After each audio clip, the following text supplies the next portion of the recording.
그 사막에 오두막을 짓고 사는 한 노인이 있었습니다. 그 노인이 사는 이 오두막 주변에는 그 여러 그루의 야자수 나무가 있었고, 그 야자수 나무 그늘 밑에는 아주 맑은 샘이 이렇게 솟아나고 있었습니다. 이 노인은 이 야자수 그늘 아래에 있으면서 오랜 또 여정 가운데 지쳐있는 나그네들이 그 야자수 그늘 아래 쉬고 있을 때 그렇게 시원한 물을 이렇게 떠다가 그렇게 나그네에게 주므로 그들이 정말 회복을 얻고 큰 기쁨을 얻는 모습을 보면서 참 만족과 보람을 느끼게 되었습니다. 그런데 하루는 이 나그네 중에서 그 노인이 떠준 그 물을 마시고는 고마움에 몇 푼의 동전을 주는 사람이 생겨나게 된 겁니다. 처음에는 노인이 안 받겠다고 굳고 이렇게 사양을 했는데, 이제 받고 나니까 이제 마음이 조금씩 변하는 겁니다. 그래서 결국에는 이 나그네 중에서 물을 마신 이후에 이 동전을 주지 않는 사람에게는 이 동전을 달라고 요구하기까지 이른 겁니다. 그러니까 처음에는 그게 아니었는데 자꾸만 그 처음 목적이 이제 변질이 된 것이죠. 그리고 나서 이제 노인이 더 많은 물을 이렇게 좀 얻기를 원하고, 그래서 많은 사람들에게 이 물을 제공해서 그래서 많은 돈을 벌 수도 있겠다라고 하는 생각에 그 샘터 자체를 최신식 그 시설로 이제 이렇게 그걸 바꾼 겁니다. 최신식으로 이렇게 잘 꾸미고 이것을 이렇게 설비를 잘 갖추면 더 많은 물이 나오겠지라고 하는 그런 생각에서였습니다.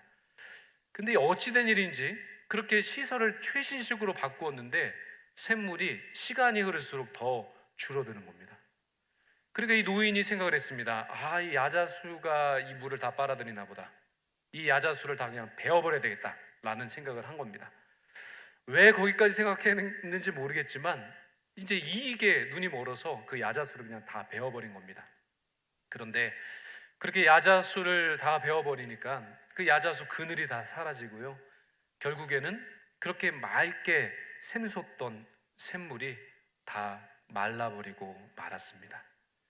우리는 이 이야기를 통해서 어떤 의미를 얻을 수 있을까요? 그것은 우리가 얼마나 물질에 대해서 약한가, 처음엔 그렇지 않다 할지라도 조금의 그 물질에 대한 욕심이 생겨나게 될 때 그 처음의 목적은 온데간데 없고 자신의 욕심과 욕망을 채우기 위해서 달려가는 인생일 뿐이다라고 하는 것을 알 수가 있습니다. 그런데 우리 하나님께서 저희들에게 말씀하는 것, 말 그대로 이 세상을 살아가면서 정말로 필요한 우리의 인생의 목적이 무엇이다 라고 하는 것은 성경 말씀을 통해서 늘 반복적으로 우리에게 말씀해 주셨습니다. 그 말씀에 따라가자 보면 정말 우리가 꿈꿔야 될 그 인생의 목표, 그리고 우리가 정말로 인생에 더 나은 가치를 얻고 만족하고 보람을 느끼고 의미를 찾기 위해서는 바로 하나님을 닮아가는 삶을 살아야 한다라는 것을 늘 구약의 말씀, 신약의 말씀을 통해서 거듭 강조해 주셨습니다. 바로 하나님께 영광을 돌리고 하나님을 예배하고 하나님께 기도드리고 또 하나님을 찬양하는, 정말 하나님을 닮아가는 삶을 살아가는 그 모든 전 과정을 바로 성경은 거룩함이라고 그렇게 정의를 내려주셨습니다. 저희들은 물질이 아니라 거룩함을 추구하는 삶을 살아야 하는 겁니다.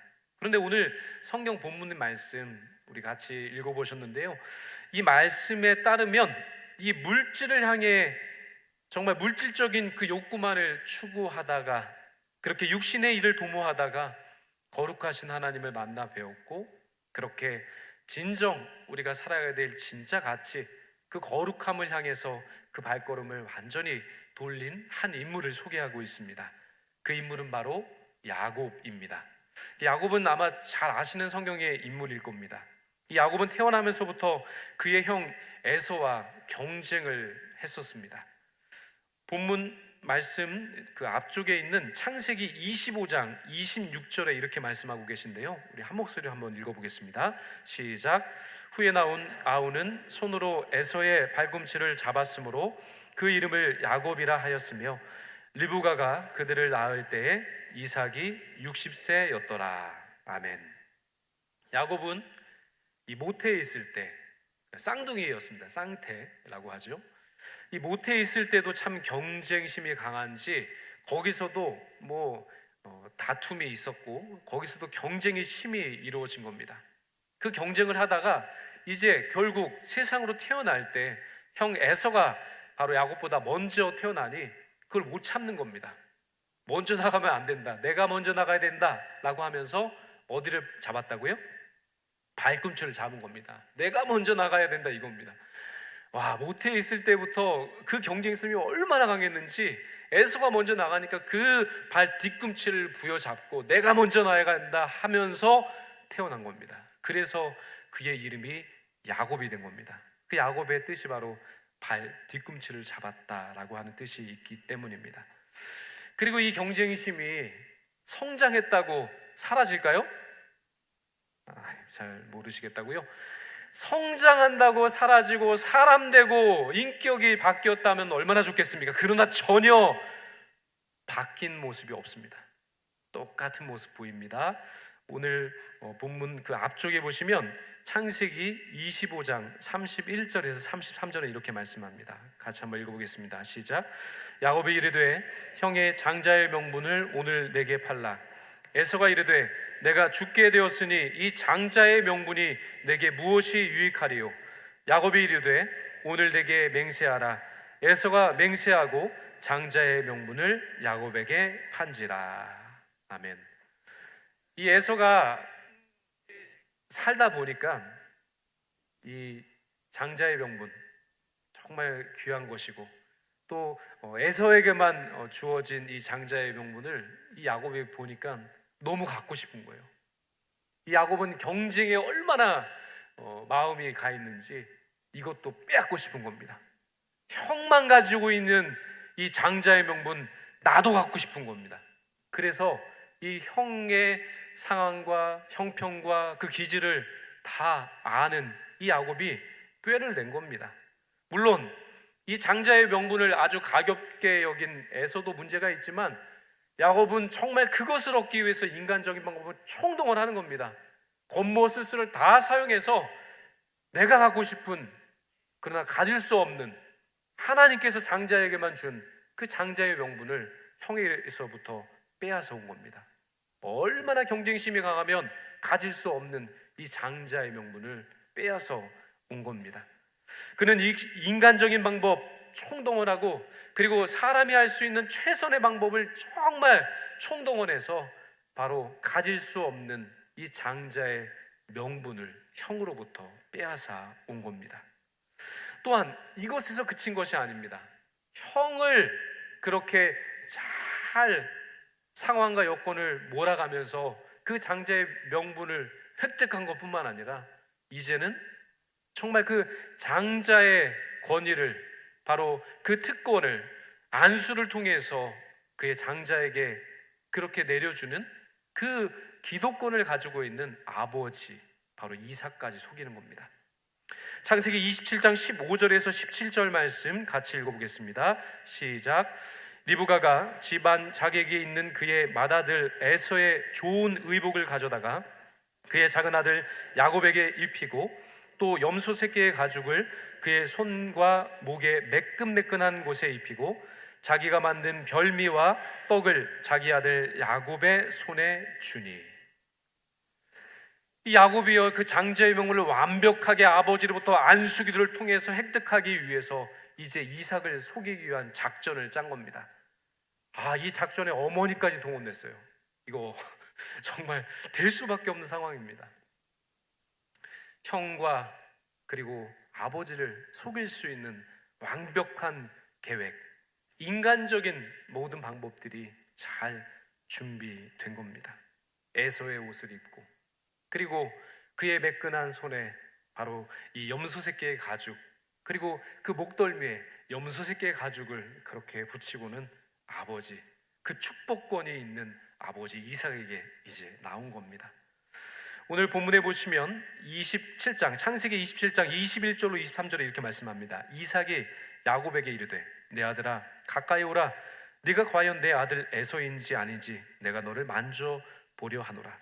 야곱이 그 아버지 이삭에게 가까이 가니 이삭이 만지며 이르되 음성은 야곱의 음성이나 손은 에서의 손이로다 하며 그의 손이 형 에서의 손과 같이 털이 있으므로 분별하지 못하고 축복하였더라. 이삭이 나이가 많이 들어서 이제 눈이 잘 이렇게 보이지 않는 그때에 바로 이 야곱이 바로 이삭을 속이기 위해서 그렇게 축복권을 강탈하기 위해서 모든 준비를 한 겁니다. 그리고 그렇게 아버지를 속이고 바로 그 안수기를 받은 겁니다. 바로 장자는 두 배나 모든 고난에 있어서 다른 아들보다 많은 것을 받게 되는 그 축복이 있는데 그 축복권을 받은 겁니다. 정말 그의 계획대로 그 모든 것을 다 빼앗은 겁니다. 형에게 빼앗고 바로 아버지에게서부터 그 모든 것을 강탈한 겁니다. 그러면 행복해질 줄 알았습니다. 그러면 정말 복에 복다운 삶을 살 줄만 알았습니다.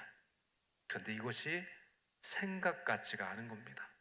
결국에는 아버지와 어머니와 생이별을 하고 작별 인사를 하고요, 피난길에 오르게 된 겁니다. 어디로 도망칠까 생각했더니 바로 외갓집, 바로 하란, 바로 삼촌이 있는 그 곳으로 도망을 치려고 또 계획을 세운 겁니다.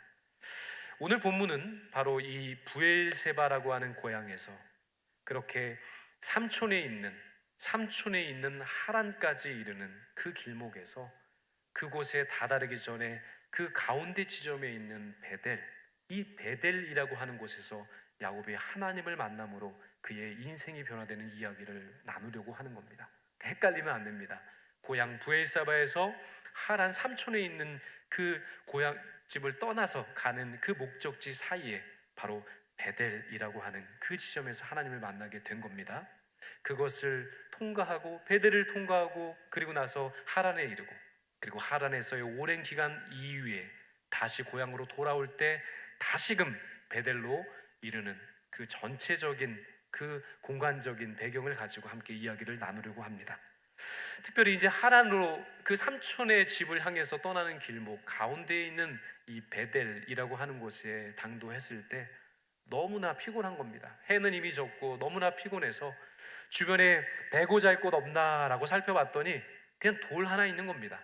그래서 그 돌을 베개 삼아 잠에 들었습니다. 얼마나 고단했으면 돌을 뱉는데도 잠이 오는 겁니다. 돌 베고 주무셔 보셨어요? 저는 안 해봤습니다. 잘못하면은 돌아갑니다. 돌아갑니다. 그런데 정말 베고 잘 그게 마땅치 않으니까 돌을 베고 그날 잠에 든 겁니다. 그런데 놀라운 것은요, 하나님의 은혜는, 하나님의 찾아오심은 참 예견하지 못할 때 찾아오는 겁니다.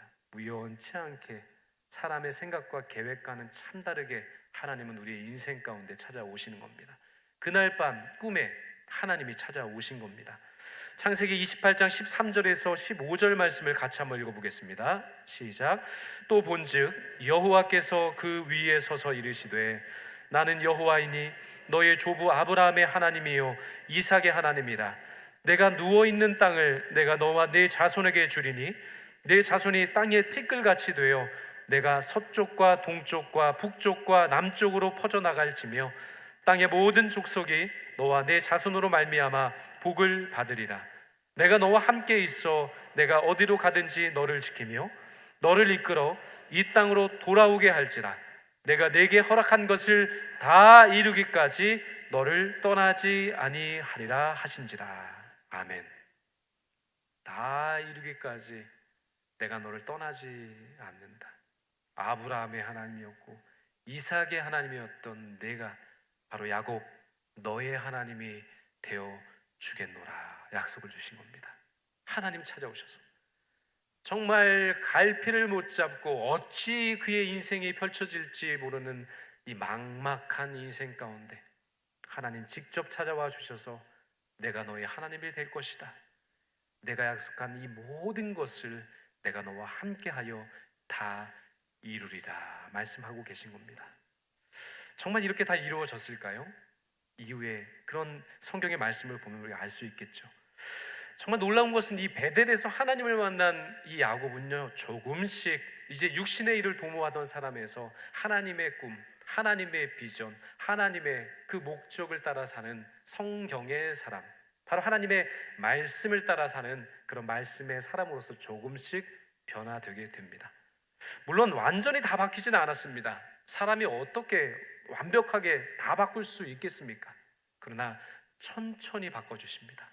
천천히 그의 인격도, 비전도, 그리고 그의 기질까지도 하나님은 서서히 바로 야곱을 바꾸어 가시는 겁니다.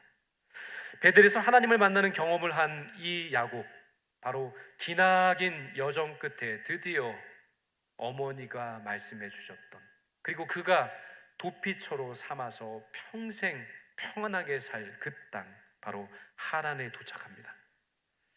이 하란에서 얼마나 기대를 했겠습니까? 비록 나는 도망자 신세이지만 이곳에서는 평안하겠지, 이곳에서는 뭔가 복이 있겠지, 나는 축복 기도도 받은 사람이야, 나는 장자의 축복도 받은 사람이야, 그런 기대로 이 하란에 이제 도착했습니다. 그런데 어찌된 일인지 이 외산촌, 이 라반과 함께 사는 인생 기쁘지 않았습니다. 이 라반과 함께 동행하는 인생이 만족스럽지 않았습니다. 그 인생이 녹록지가 않았습니다. 창세기 31장 4절에서 7절까지 이렇게 야곱이 이야기합니다. 야곱이 사람을 보내어 라헬과 레아를 자기 양떼가 있는 들로 불러다가 그들에게 이르되 내가 그대들의 아버지의 안색을 본즉 내게 대하여 전과 같지 아니하도다. 그러할지라도 내 아버지의 하나님은 나와 함께 계셨느니라. 그들도 알거니와 내가 힘을 다하여 그대들의 아버지를 섬겼거늘 그대들의 아버지가 나를 속여 품삯을 10번이나 변경하였느니라. 그러나 하나님이 그를 막으사 나를 해치지 못하게 하셨으며. 라반은 야곱보다 더한 사람이었던 겁니다. 그가 기대를 가지고 도착했던 이 하란에서 만난 삼촌, 외삼촌 라반은 야곱보다 더한 사람입니다. 뛰는 사람 위에 나는 사람이 있는 것처럼 이 라반은 나는 사람이었던 겁니다. 아무리 길을 써봐도 삼촌 라반을 이길 생각은 하지를 못하는 겁니다. 얼마나 그 생각이 놀랍던지, 얼마나 그 생각이 치밀하던지 그 야곱도 버겨낼 수가 없는 겁니다. 이 라반이 얼마나 기가 막히게 그런 모든 일들을 행하는지 야곱도 속을 수밖에 없었던 겁니다. 야곱이 바로 이삭, 아버지였던 이삭도 속였고, 그리고 형 에서도 속였습니다. 2번 속였을 뿐인데 그는 10번이나 속임을 당합니다. 단지 2번 인간적인 계획과 소망 가운데 2번 그렇게 사람을 속였는데 그는 무려 30년이라고 하는 그 고단한 삶 가운데서 믿고 찾아왔던 그 삼촌에게 10번이나 품삯을 먹이는 그런 속임수를 당해야 했습니다. 얼마나 외삼촌 라반이 욕심이 많고 그리고 간교한 사람이었는지 야곱도 대단한 사람이었는데 야곱이 그에 비길 수가 없는 겁니다. 아마 그런 경험 해보셨을 겁니다. 내가 노력하면 할 수 있겠지, 내가 했으면 될 수 있겠지, 아마 그런 생각하면서 열심히 최선을 다하며 살아오신 것 맞지 않습니까? 그런데요, 이 세상에는요 저희들보다 더 열심히 뛰는 사람이 있는 겁니다. 이 세상에는 저희들보다 더 똑똑한 사람이 있는 겁니다. 나도 속이고 여기까지 왔는데 나를 속이고 나를 짓밟고 나를 끌어내리고 올라서려는 사람이 세상에는 수도 없이 많다는 겁니다. 야곱은 이 과정을 통해서 깨달았습니다. 이스라엘은 20년이라고 하는 그 라반을 섬기는, 라반을 위해서 봉사하는 그 눈물의 고난을 겪고서야 드디어 깨달은 겁니다. 야곱의 인생을 다듬어 하나님 닮은 하나님 백성으로 살기 위해서 살아가라고 하나님께서 나를 다듬어 주셨구나. 너무나 스트레스는 인생이어서 도망치고 싶고 숨고 싶고 어디로 도망치고 싶었지만 도망칠 수 없었던 이 기나긴 시간 세월. 그러나 돌아보니 나를 가꾸고 나를 다듬고 나를 견고하게 하고 나를 인격적인 하나님의 사람으로 가꾸기 위해서, 만들어 가시기 위해서 하나님께서 훈련의 장으로 사용하신 바로 하란이었습니다. 바로 그 라반을 통해 하나님은 이 야곱을 하나님의 새로운 사람으로 변화시켜 주신 과정, 겪게 하신 겁니다. 우리의 삶도 마찬가지입니다. 하나님, 왜 이것밖에는 되지 않은 걸까요? 저도 한다고 노력을 한 겁니다. 저도 한 겁니다. 최선을 다한 겁니다. 여기까지 정말 어느 사람과 비교했을 때 뒤처지지 않을 만큼 저도 뛰었습니다. 저도 열심히 살았습니다. 저도 열심히 이 모든 일에 최선을 다했습니다. 그런데 왜 결과가 이런 겁니까? 왜 내게 주어진 것은 실패요? 내게 정해진 것은, 왜 내게 주어진 것은 상처밖에 없습니까? 라고 하나님 앞에 기도하고 넘어질 수밖에 없는 인생 아닙니까? 그러나 하나님께서 약속하시고 하나님께서 우리에게 복을 주신다, 내가 함께 하리라, 다 이루기까지 내가 너를 떠나지 않으리라 말씀하신 약속은 여전한 겁니다. 비록 지금 고난에 있어도, 역경 가운데 있어도, 된 것이 하나도 없는 것처럼 포기하고 싶은 그 삶의 자리에 있다 하더라도 하나님은 그곳에서도 일하고 계신 겁니다. 하나님은 그곳에서도 우리의 삶을 주님의 그 강한 오른손으로 붙들고 계신 겁니다. 비록 저희들이 손을 놓았다 할지라도 우리 주님께서는 우리의 인생을 끝까지 붙잡고 걸어가시는 겁니다. 이 경험 이후에 바로 야곱은 후반기 생에 이 하란에서의 타향살이를 다 마감하고요, 드디어 영적인 하나님의 사람으로 거듭나 변화되는 새로운 삶을 출발합니다. 그 출발은 하란이라고 하는 그 타지 생활을 다 마치고 드디어 고향 브엘세바로 향하는 그 결단으로부터 시작됩니다. 그리고 그 브엘세바로 향하는 결단과 그 길목에 바로 다시금 베델이라고 하는 곳을 지날 수밖에 없는 겁니다. 창세기 32장 말씀에 보시면 바로 약복강에서 하룻밤을 지내는, 그리고 그곳에서 하나님께서 그의 이름 자체를 바꾸어 주시고 그리고 인생의 새로운 전환점을 맞이하는 새로운 국면을 말씀합니다. 창세기 32장 24절에서 28절 말씀 이렇게 말씀합니다. 야곱은 홀로 남았더니 어떤 사람이 날이 새도록 야곱과 씨름하다가 자기가 야곱을 이기지 못함을 보고 그가 야곱의 허벅지 관절을 치매 야곱의 허벅지 관절이 그 사람과 씨름할 때 어긋났더라. 그가 이르되 날이 새려하니 나로 가게 하라. 야곱이 이르되 당신이 내게 축복하지 아니하면 가게 하지 아니하겠나이다. 그 사람이 그에게 이르되 네 이름이 무엇이냐? 그가 이르되 야곱이니이다. 그가 이르되 내 이름을 다시는 야곱이라 부르지 아니할 것이요 이스라엘이라 부를 것이니 이는 내가 하나님과 및 사람들과 겨루어 이겼음이니라. 아멘. 타향살이 다 마치고 이제 고향 브엘사바로 떠나는 이 길목에서 그에게 고비 하나가 더 찾아온 겁니다. 형 에서가 고향으로 돌아온다는 야곱의 소식을 듣고는 400명이라고 하는 사람들 큰 부대를 이끌고 바로 야곱을 향해서 맞서 오고 있다는 겁니다. 얼마나 두렵겠습니까? 그가 지금 가지고 있는 것, 어느 정도의 재물은 다 가지고 있지만 형과 맞서 싸울 수 있는 힘은 전혀 없는 겁니다. 그런데 이때까지도요, 야곱이 철저히 하나님 앞에 엎드린 인생이 아니었습니다. 뭘 보면 알 수 있냐면요, 바로 이 약복강 나루에 그가 혼자 있는 겁니다. 그것은 바로 형이 오고 있는 그 대열에서, 그 행렬에서 가장 뒷공문입니다. 가장 앞에는 형에게 뇌물을 줄 예물을 준비했습니다. 그 행렬의 가장 앞에는 형에게 바칠 그 뇌물과 예물이 준비되어 있습니다. 그리고 가족 구성원들도 세 대로 나누었습니다. 그렇게 한때에 구성원 가족들 두 번째, 세 번째 때, 그래서 뭔가 층층이 사람적인 방어막을 다 둔 겁니다. 그리고 그렇게도 안 되면 어떻게 하려고요? 잘 모르세요? 어떻게 하려고요? 도망가려고. 도망가려고. 바뀐 것이라고 생각했는데 아직까지 남아 있습니다. 인간적인 생각과 인간적인 계획이. 끝까지 고집하는 겁니다. 끝까지 방법을 동원하는 겁니다. 그런데 그때 하나님께서 그를 꺾어주신 겁니다. 이 약복강 나루토에 남아서 밤을 지새우면서 어떤 사람과 씨름을 하면서 그의 인생을 되돌아보는 겁니다.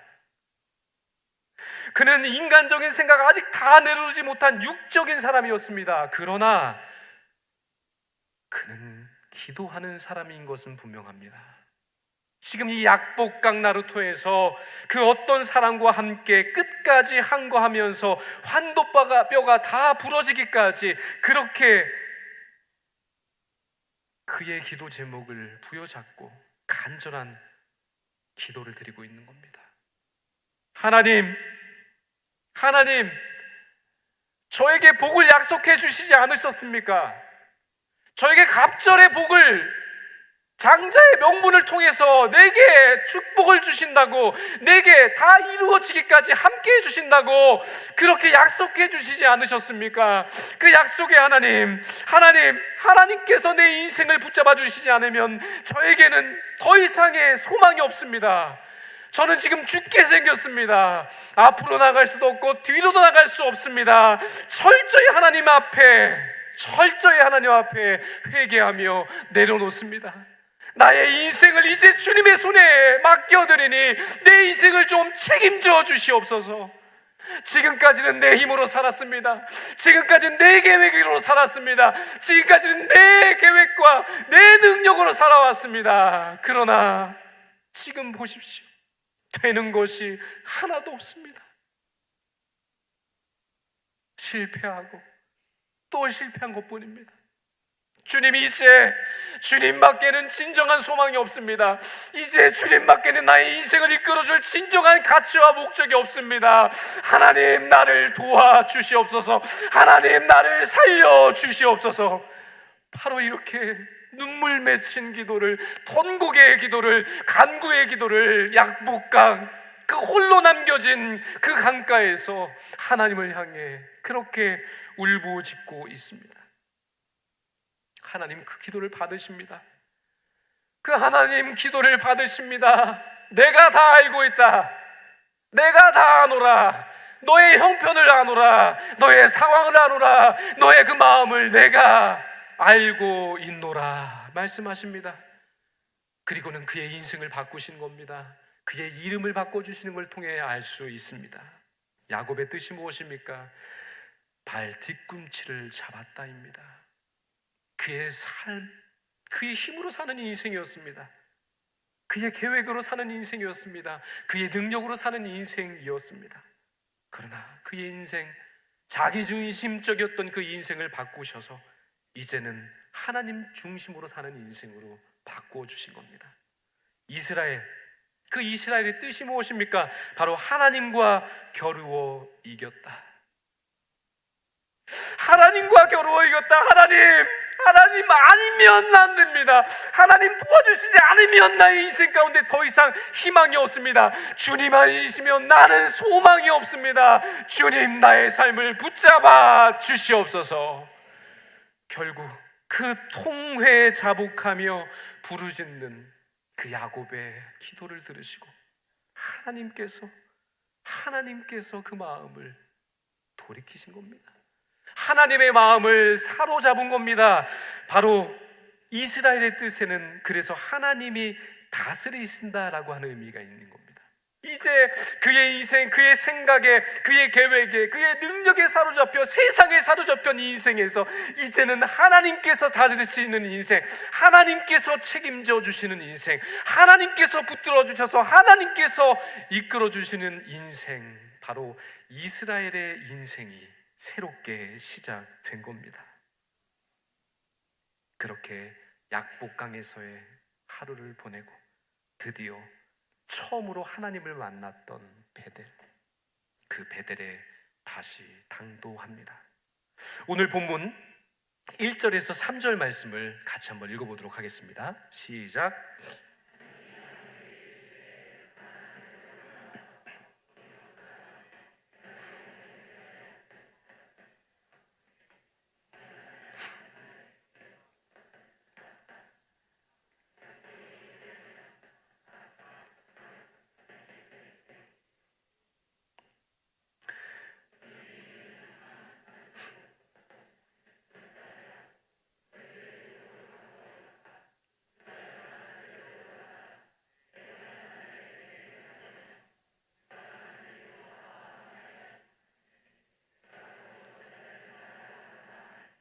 아멘. 바로 다시 당도한 베델, 다시 베델로 올라와서 당도에서 만난 그 베델, 그 베델 바로 30년 전입니다. 30년 전에 돌베개를 베고 잠을 잤다가 하나님을 만났던 장소, 하나님께 사명을 받고 하나님께 소원을 했던 장소입니다. 첫사랑의 장소, 바로 그 베델에 이른 겁니다. 그렇게 30년 동안 고된 생활 동안에 하나님 줄곧 그와 함께 하셨고 30년 동안 떠나지 않으려고 그의 간구한 모든 기도의 제목들마다 다 응답하여 주신 하나님의 응답의 역사를 다시 찾은 그 베델에서 그는 깨닫게 된 겁니다. 그리고 그 하나님의 사랑과 은혜를 떠올리면서 가족 모두에게 이제 이방 신상을 다 제거하라, 우상들을 다 버려라 라고 선포하고 있는 겁니다. 그때까지만 해도 이 야곱의 모든 식솔들이 우상을 섬겼고요, 이방의 풍속을 따르는 삶을 살았습니다. 그러나 이제 하나님 중심적인 삶을 살겠노라 다짐하는 이 야곱 모든 가족들, 우상을 다 버리고 이제 이방의 풍습들도 다 채워버리고 이제 영적으로 가장 민감한 사람, 가장 말씀의 가르침에 따라 살아가는 가장 영적인 사람으로 다시금 약속 앞에 서게 된 겁니다. 그리고 하나님은 약속하십니다. 오늘 본문 10절에서 12절 말씀을 같이 읽도록 하겠습니다. 시작. 하나님이 그에게 이르시되 내 이름이 야곱이지만은 내 이름을 다시는 야곱이라 부르지 않겠고 이스라엘이 내 이름이 되리라 하시고 그가 그의 이름을 이스라엘이라 부르시고 하나님이 그에게 이르시되 나는 전능한 하나님이라 생육하며 번성하라 한 백성과 백성의 총회가 내게서 나오고 왕들이 네 허리에서 나오리라 내가 아브라함과 이삭에게 준 내가 내 후손에게도 그 땅을 주리라 하시고 아멘. 이처럼 그 야곱은 베델에서 하나님을 다시 만나 배웠고 다시 소원하고 다시 사명을 받은 그 사명의 자리에 서게 됐을 때 진짜 야곱에서 이스라엘로 변화되는 역사를 체험하게 되었습니다. 영특함과 관계로 사는 인생이 아니라 이제는 영적으로 깨어서 하나님 아버지의 마음을 살피며 말씀대로 순종하는 영적인 사람이 된 겁니다. 그가 생각으로 살 때, 그의 경험으로 살 때, 그의 지식으로 살 때는 세상이 그를 지배했습니다. 그가 자아에 묶여 살 때는 그 자신 가운데 자아가 가득했었습니다. 그러나 이제 하나님 중심으로 사는 이스라엘으로서의 삶을 살아게 될 때 바로 그의 모든 연약한 것들이 주님의 능력으로 사라지고 오로지 하나님만 의지하고 하나님의 섭림과 은혜 가운데 사는 진짜 복된 인생, 장자이기 때문에 2배로 받는 축복보다 훨씬 더 위대한 전 인생을 하나님 챙겨주시는, 만복을 허락하여 주시는 하나님의 그 복된 백성이 누리는 그 은총을 누리게 된 줄로 믿습니다. 이제 우리 교회 50년이라고 하는 희년을 살아가는 교회입니다. 우리 제일영광교회 지금까지 하나님께서도 오시고 여기까지 하나님 도와주셨습니다. 그리고 하나님 만나주신 이 베델, 이 50년이라고 하는 세월 가운데 함께 하시고 첫 사명으로, 첫 사명으로, 첫 소명으로 함께 해주신 그 하나님의 은혜, 이제 우리가 새로운 100년을 향해, 이제 50년을 향해서, 새로운 50년을 향해서 나아갈 때 우리가 다시금 이 베델로 올라가 다시 베델로 돌아가 하나님의 은총 안에 서야 할 줄로 믿습니다. 다시 하나님과의 첫사랑, 첫 서원의 장소인 이 베델 가운데에서 정말로 나를 부르시고 내게 약속하시고 우리 제일영광교회 가운데 비전을 주신 그 하나님의 역사를 하나님은 오늘과 영원토록 이루어 주실 줄로 믿습니다. 그 사명과 그 놀라운 하나님의 역사를 이제 새로운 50년을 향해 함께 달려가며 주님과 함께 그 뜻을 이루어 가시는 이스라엘이 다 되시기를 주님의 이름으로 축원드립니다.